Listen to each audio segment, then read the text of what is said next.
Thank you, Mr. Speaker. I rise for a point of personal privilege. Doggett has the floor. Thank you, Mr. Speaker. Ladies and gentlemen of the House, we've heard a lot in recent hours, I should say, about white smoke. We are told that a great peace has been achieved by our leaders about the energy rate freeze, or Dominion bill, as it often is referred to. These reports may be true. However, it is not impossible that they are premature. Indeed, it is just as likely that they don't signal Vatican-like white smoke at all, but only smoke. Whatever the prospects of a major compromise may be, let us remember the context of this vital issue before the door is closed to further consideration. In 2015, this body approved Senate Bill 1349 by a vote of 72-24-2. As now, we were assured then that the rate freeze granted Dominion, thus bypassing the oversight of the State Corporation Commission, that would be good for everyone, including ratepayers. Over the intervening years, many of you have come to agree that the House and the Senate were mistaken in 2015. Allow me today to suggest that we would err again were we to accept the compromise bill on offer to us. Let me briefly explain why.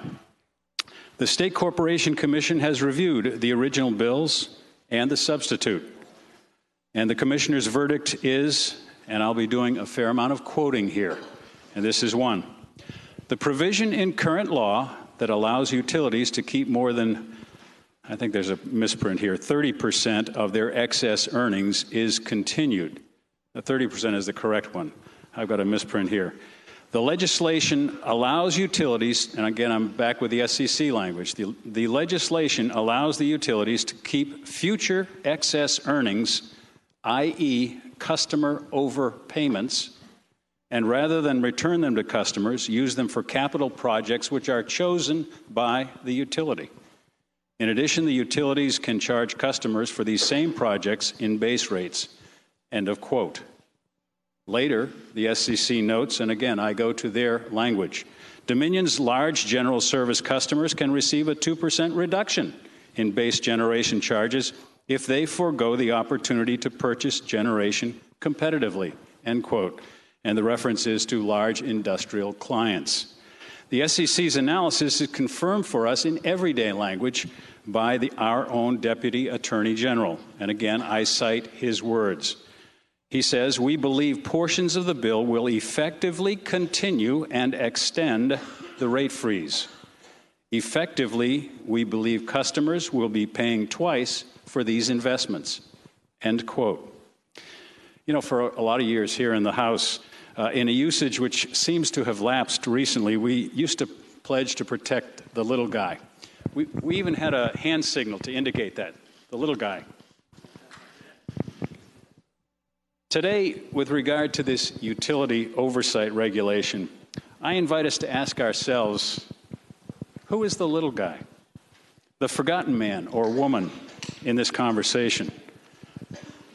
Let me identify him and her. That is the ratepayer. As we mull that question and the proffered answer, please recall yet another passage from the SEC's analysis in words that don't need any sophisticated translation. Again, by quote, the bill effectively eliminates the ratepayer impact test. The RIM test measures the cost that virtually all consumers are required to pay for a program that mainly benefits a small fraction of customers. End quote. The bill, let me repeat that. The bill effectively eliminates the ratepayer impact test. This afternoon, a Commerce and Labor Energy Subcommittee will have the last chance this session to vote for a clean repeal of the 2015 legislation. If that fails, and an earlier version went down 15-1 in the Senate, opposed by the same interests which are allied against the House bill, which is championed by our colleague, Delegate Rasool, we will have remaining before us only the utility-written bill that our SEC criticizes so forcefully, and I would say so clearly. Of course, I don't underestimate the challenge of opposing a great company and its army of lobbyists on this bill, all of whom are doing well what lobbyists are employed to do. However, I also do not underestimate what this body is capable of accomplishing when we allow our better angels to guide us, or if we allow ourselves to be guided by the flamboyant spirit of Gimli. You remember him. He was the irrepressible dwarf in the epic Lord of the Rings.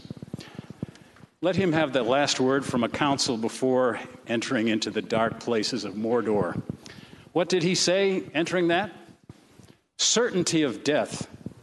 Small chance of success. What are we waiting for?